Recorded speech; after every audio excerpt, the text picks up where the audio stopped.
Geographically. Tunotenda nezvakaitwa mukati medunhu redu. Mukati menzeve dzedu tiri kunzwa mheterwa nemhururu zvakaitwa muchigadzwa changamira zvakakura. Kuti makorokoto changamira. Ndio murenya uya pakati penzvimbo inochangamira. Mukati memisha nekutadzirana. Mukati memisha vada kuyananiswa nechangamira.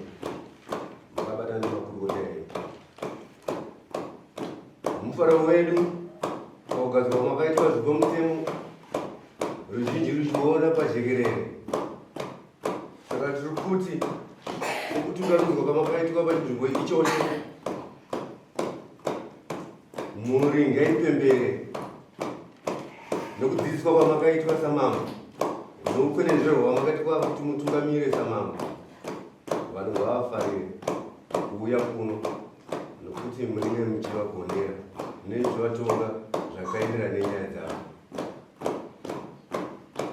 Naivo vari kutongwawo ndikukumbirisa kuti aiwa kana muchiziva kuti izvi ndakazviita musapedzere dare nguva, asi ngotendai kuti aiva ndakazviita mwedzi nguva.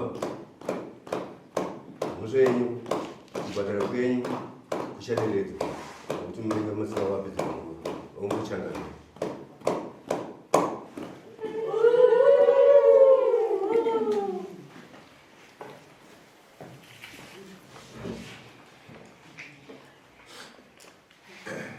Pamusoro yedu yokutanga na egina muchinji na Darlington Richards.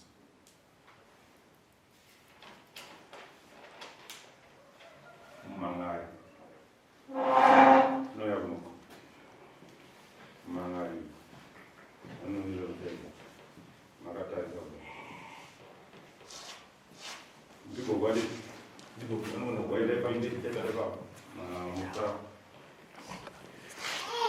Ile pambera. Notenda unachangamira. Ukokotezai. Ndibasiyo chipo chamakapiwa naMwari. Iwe nguva iyi ndinoti dai Mwari aramba achikwedzere mazuva ekubata basa renyu mumweya nezvokwadi. Ndauya pamberi penyaya yangu. Ndinonzi Darlington Richards. Ndakaberekwa ndiri kwamuri kwaMuchenji. Baba vangu inini ndo vanga mukomana mukuru kumuri kwaMuchenji. Baba vangu inini vakashaya namai vangu, which is 1992. Vashaya takati nemusha wenyu wavanga wavaka. Musha uyu takanga tiri vana vadiki, musha wakasvika pakuparara. Tisina zivo yeudiki takagara tichigara kuHarare. Tagara kuHarare ndakarorawo mudzimai yaita mwana mukuru ndakaroorwa. Ndati gare ndakasamuka nepfungwa dzekusaziva. Ndikati inini takasiyirwa musha. Ndauda kuti ndichienda paruzevha pamwe ndinoti asi ndinovaka. Ndaitaura nevana baba vangu vakati taiwa unoti asi unosvika pamusha. Ndadarazve ndakauya kumusha ndaipota ndichiuya chibhadhara mari dzebasa dzekukanzuru. But vamwe vazhinji vanga vasingandioni. Ndadarazve ndakazosvika pagiraundi ndasvika pamusha pangu ndakaona pasitendi pangu paane munhu. Zvakati kachikamati. Ndakaenda kunobvunza baba vangu pagirogo. Ndikati ko pamusha paane dzimba chichiri kumboitika. Skanzi ndandochendozviende munobvunza kwasabhuku. Ndakabva ndakaenda ndinobvunza kwasabhuku. Sabhuku akatiti musha wakatengeswa. Asi ndakatanga kubvunza mbuya vako kuti chii chakaitika. Ndakabva ndikasvika ndikasvika mbuya varipo vakagara pamusha pavo vachitongora bhinzi. Ndikati mbuya ndauyawo nyaya ndisiri kukashika madzanare ndekuti pamusha apa ndaona pane munhu aripo zviri kumbofamba sei. Mbuya vakanditi ndina chandinoziva ndizvo zvinotoda baba vako varipo. Baba vangu vanga vasipo, vanga vari kumunda vachinzi vari kukohwa. Ndopandati asina kuii, ndopandadzokera kuna sabhuku. Ndikati ndasvika sabhuku mbuya vati handizivi zvekutengeswa kumunda zvinotoda baba vako. Ndikati ndadzokera zvangu. Asi chakandibata ndikati saka kuve nherera chinhu chakaoma paupenyu chekuti zvinhu zvaunenge unazvo uchiti wakasiyirwa nevabereki zvinowanikwa zvichitorwa. Ndobva ndafunga pfungwa yekuti nai baba ndochita sei.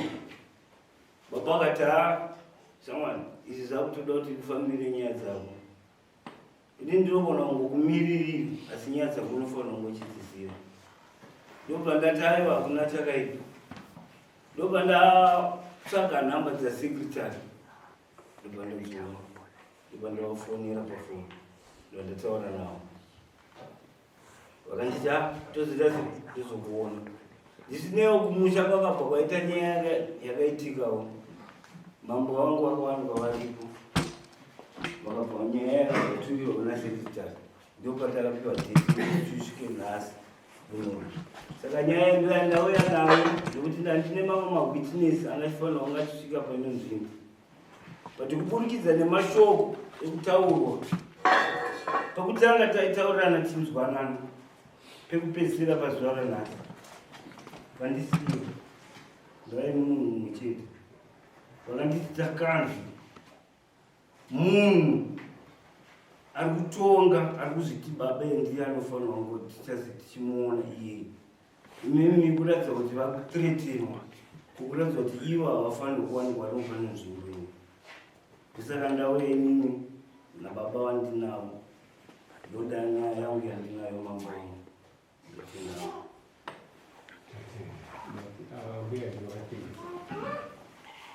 Zvakava kuti ndiwachabvuma here kuti vakasvika Zvirikutaurwa zvimukuwirirana zvere kana kuti mune pamupokana kuti makatengesa nzvimbo yemwanaka mupokana papi pokuti ndakatengesa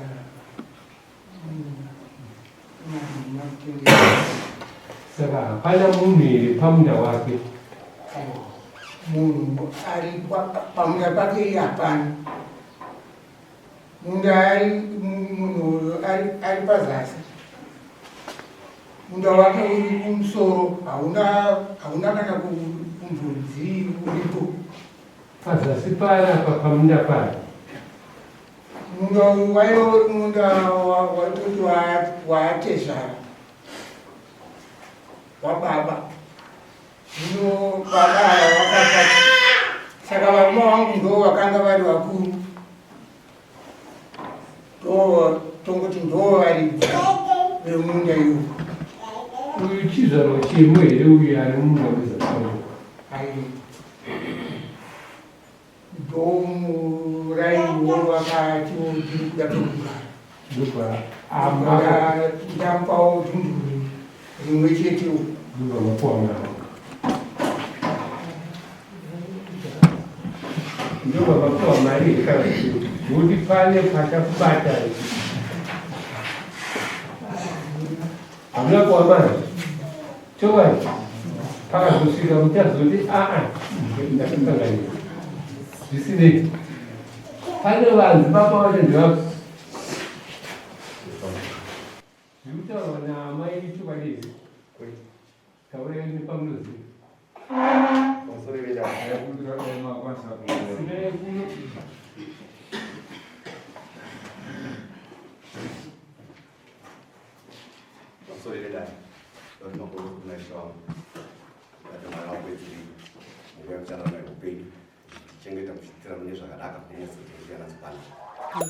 Ini ndine mwana mukuru akara kusha family dio pamuchenji kusha kwaita ana baba vedu vakati vakashaya vanova mukoma wangu wakuru vaviri ndikumba nemwana uyu vachitedzana mumwe wachena mwana wamai akashaya zvakare.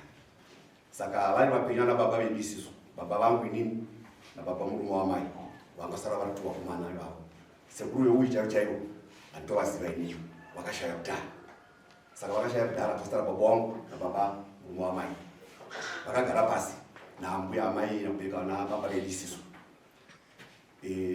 Vagara pasi vakakwanisa kupa mwana baba womwana uyu madhunduru maviri kumunda kwasekuru vari baba wababa vedu isisu.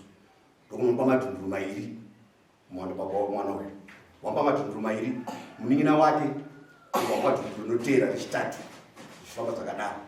Rimwe rechina ndobva rapuwa muzukuru mwana waatete, rimwe rechishanu ndobva rapuwa futi mwana waatete futi anova akashaya akangosiya vaka yake iripo. Uyu mumwe akabva akamusha zvinhu zvaripo kubhulawai, asi akanditi sekuru musha wangu ndinoita sei ndinouda zvinova zvasingakwanisi ine kuti ndiutore kuzasi ndakamupa. Akakuwana nasekuru wake zvinovanzazidzana amai vake titori andoti vane vanzazidzana amai vangu ava, asi akakuwana nani nana asekuru vake chaivo chavo originals ndovakavapa nzvimbo idzodzo dzasingakwanisi ine kuti tidzitore nhasi. Saka baba mudiki vemwana uyu, baba womwana uyu washaya, baba mudiki vake vangakapaurwa mudhunduru vai havana mwana wavakasiya panyika pano, vakashaya vakafa vasina mwana. Vakafira kumwana kumba kwababa kuGlenview ndokwavaigarawo nemukoma wavo. Panguva yekurwara vaitaurira mwana wavo ino vakataurira nasisi vasinokwanisa kuuya. Vakati kana mwana wangu kona marwara andikuita pane chaitika kwandiri, mombe dzangu dziri mumusha, zvese zvandiri kusiya zviri pasi pano ndikusarira kune mwana uyu. Ndiachanga achiona zvese musha imba yandasiya, imba yakasiya yakapuhwa munhu inoti netsamba yakanga iripo yakanyorwa yakaberengwa pamusoro kwezvinhu. Mombe dzakasiyiwa dziripo, minda yakanga yatorwa kudhara baba uyu vanga wapuhwa yavo. Uyu vakudhundura kira mukoma wemanje rake rakataura rei akati unobva watora ndoimba yacho iwe exactly ndobvanzi unobva watora ubva ndimadhura komangani matatu. Saka zvadaro baba muna vakati vakakumusha vanoziva amai muroro vanotoziva ndiye mukomana mukuru vakazoshaya kusenda kwazva kuharare vanga mukadzi vanga vaenda kuchikoro kuharare ndobva vamufitsa kwari amai kuvazoshaya mukoma achibva ashaya ndobva zvasora kana dzimba dzaparara dzimba dzedziri vakagara pakadaro pana munhu akaparima pamba ipapo vakazari vakuendozvawo pano nepapo vachinorima pano pamba ndichizviona zvangu pano nepapo vachinorima.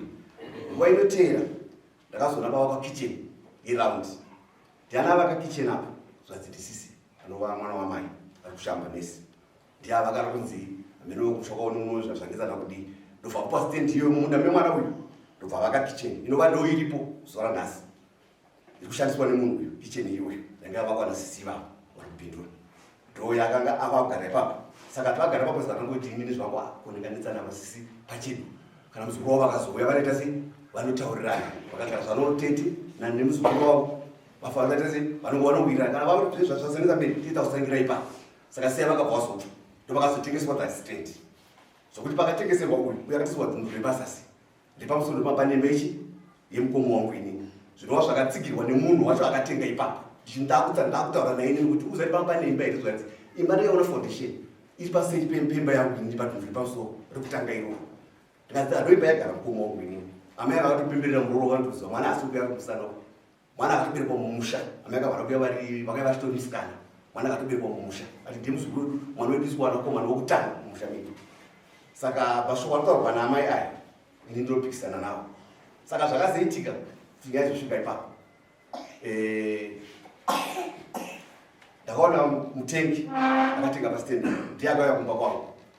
Infact ndikadzokerwa shojana muna January muna December last year takuda kunorima mwana akati baba muchimuda kuya kuzorima kwakazovaka imba kumusha ndikati andapanza asi chaivo chirimo ufanira kuti undiriwo pamunda ndiite sei ndiwani pakachena kana pana chakaipa mwanangu.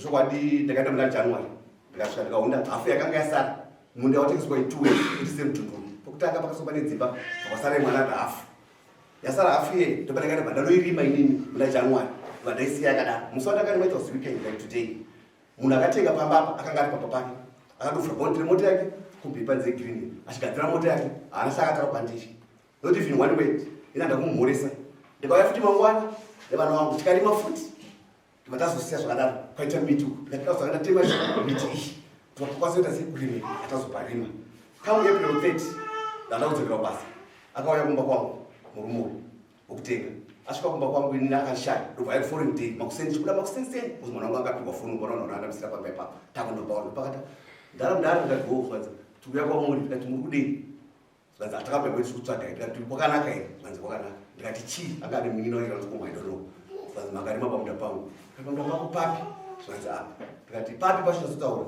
zvanzi pane imba yangu apa ndikati urani uro kwaniwo vatana kusenoti ndikati kwedu kwamuchechi ati minde ipapo ndeye kwamuchechi ndoda kutaurira kuti uyu ndewani ndosiziva inini ndakapuwa mindenge ndakatoziva mina 58 years ndoziva zvese zvakaitika zvese saka ndopa akandaka kuti akakutengesera ndiani akatakatengeserwa namai nagogo muchechi kana gogo muchechi zvanzi ndikazvouchita iwe uchienda ikoko unotaura kwanzi neni pama inini munda wamakamutengesera hausi wenyu dakaenda kukutengesera munda usefi kavaita mutoguronga vaende kumbiri kwavoko vanokutengesera inavoni aski vanopedzera nechi nevane varumba vavo indawoni askiyo chienda ikoko kutozvanzi neni kana vasina palendi vanozora mari yako zvadaro mukomana akabva aita sei akakwidza akanowashaya ini ndaenda kwanira bvatadzoka ndikatiasozwisisa ndakakwidzwa ndikaenda kumusoro ndikasangana nemwana inongu ane zvidhina vananoti amai ndaona munhu auya kumba ndimakatengeserei munhu munhu amai vakati hongu ndikati ndokuda kwei zvana ndashaya mari ndakazva kuti mhosva ine makapa lendi hamuna ndete kutengesa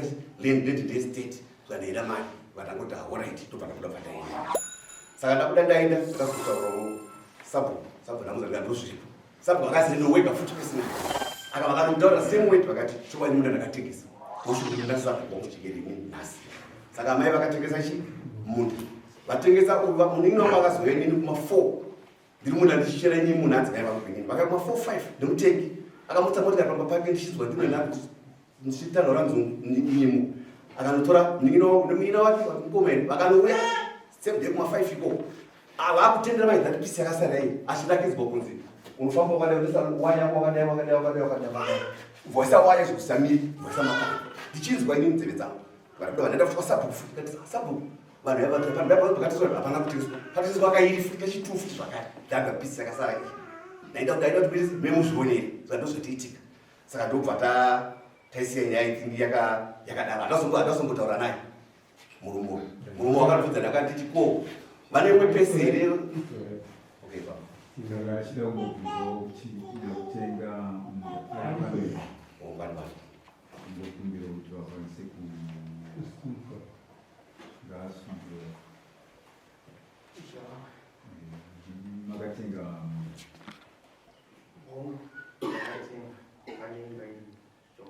makatenga tanzwa kagugu vachiti imomo anakuva vachiti matenga yandakabvisa ndeimba iri papo imba iri papo ndo yandakawapa mari zvokuti makambotengai imba zvemunda aiwa kanditigara saka wadoko kwedu imba iyi haisi munda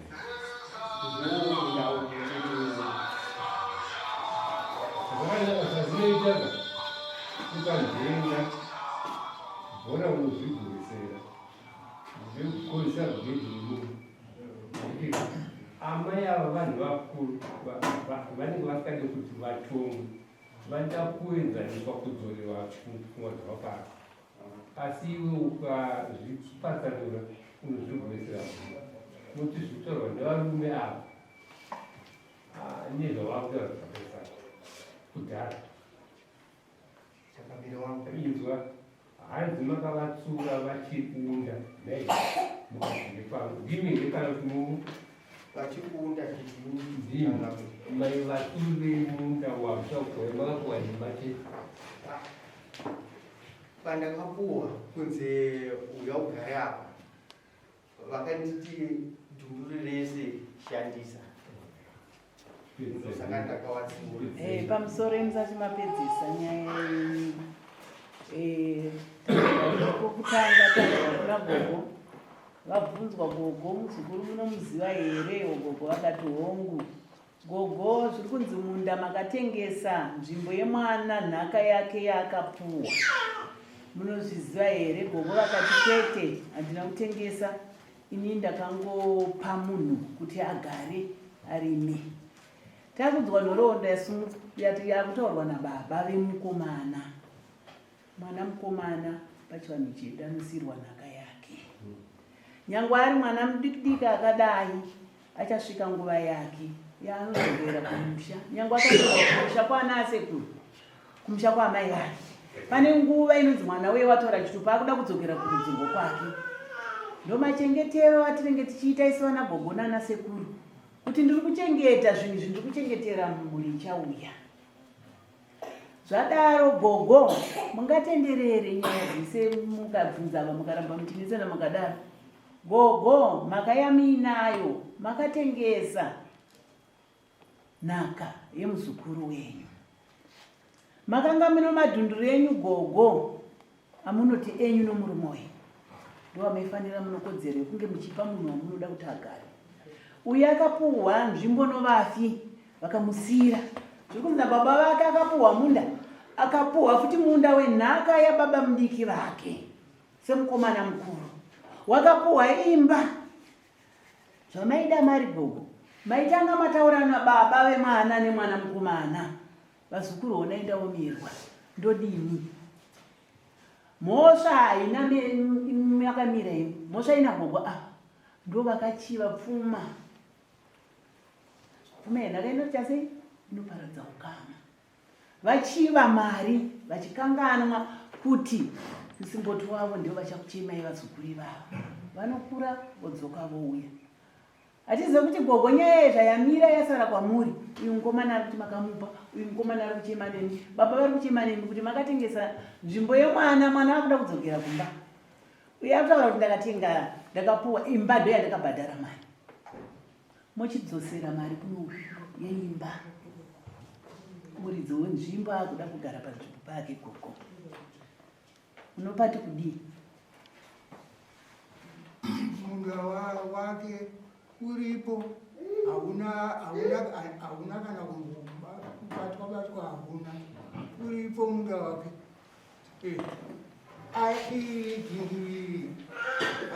Harisi rake basi. Ilo kunzi nderangu, harisi rake.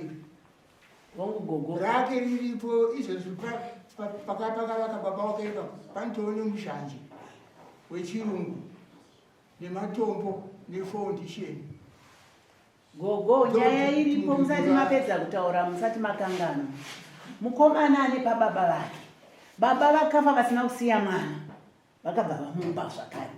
Nzvimbo yedhundu ramakurambira riye. Gogo munoziva here kuti ivhu imhaka kutengeswa? Munozviziva? Saka makazviitirei kana muchiziva kuti ivhu haritengeswe? Rinovaridziwa vakuchemera ivhu ravo kavana. Modini? Yamhaka makatengesa ivhu. Makadya mari yemukomana uyu. Makatora upfumi hwemwana hwaakasiyirwa nhaka yake. Oenda kupi mwana mukomana nemhuri? Amukumurume mukuru ane mhuri yake. Novana vake vogara kupi? Munopati kudii gogo? Saka muchajekesera daro kuti mukomana uyu nababa vakuenda kunobisa munhu amakapa. Ini ndinoona kuti mwanakomana wakatengeserwa nzvimbo nagogo apa. Handiri kuona nyaya kwairi kuti iri kuna gogo. Unopuhwa mari nagogo avaridzi vomunda vanoita zvavanoda pamunda wavo. Hauna kumbosainirana navo havana masignature. Kana ukaisa signature kaiswa nagogo vakatengesa munda ndo vakupedzerana navo. Asi gogo vanomhaka zvakare kuna chakamire kuti vakatengesa ivhu. Newo wakatenga futi inonzi stolen property. Chinhu chomunhu vakachitengeserwa. Unoti kudii nazvo?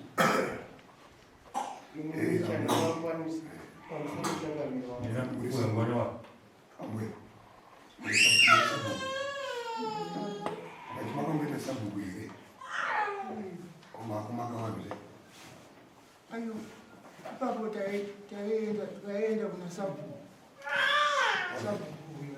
Makapuwa mari ngoma.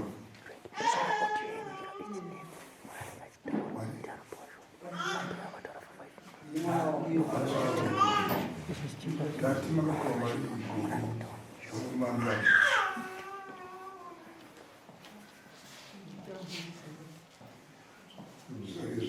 Baba, vakatore ndakanyavangidzi anditi dai vari ava ndovari dzomusha ava vakatororwa musha imomo anditi havana votengesa izvi havasi muri dzimwedzo uye muzimbabwe mutemo unoti ivhu hatitendere kutengeswa baba mugare pamusoro pemhosva ndiri kukumbira muwirirana handisida kukupai zvokuita toda kuti muwirirane handiti ndakai mwana ngaijokere kumwana baba makatengeswa imba pamunda wemwana handiti ndiri kukumbira kana muchigona kusumudza imba yenyu kubva ipapo asida kuioneka zvose tauraina nagokumpanani zvamunopananisa kupanana kwamakapera mari handiti ndofunga ndiri kukupai mazuva 3 achida kuzonzwa kuti imba yedu iripo imimi pedzerana nagogo ndakaimana ngapi ndapedza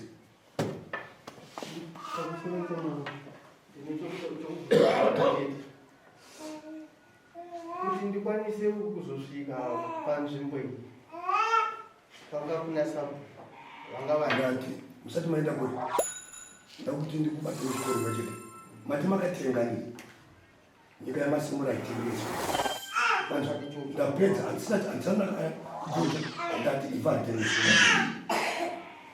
ndese mune mhosva kwandiri asi handisida kuti handina muripo wandiri kutsvaga pari zvinezvi ndati dzosere ndakakumana chete ndapedza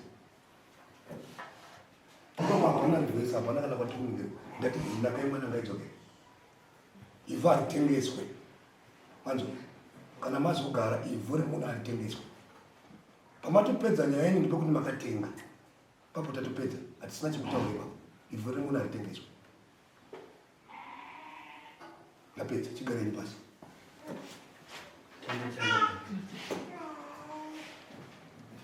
vanyorwejacho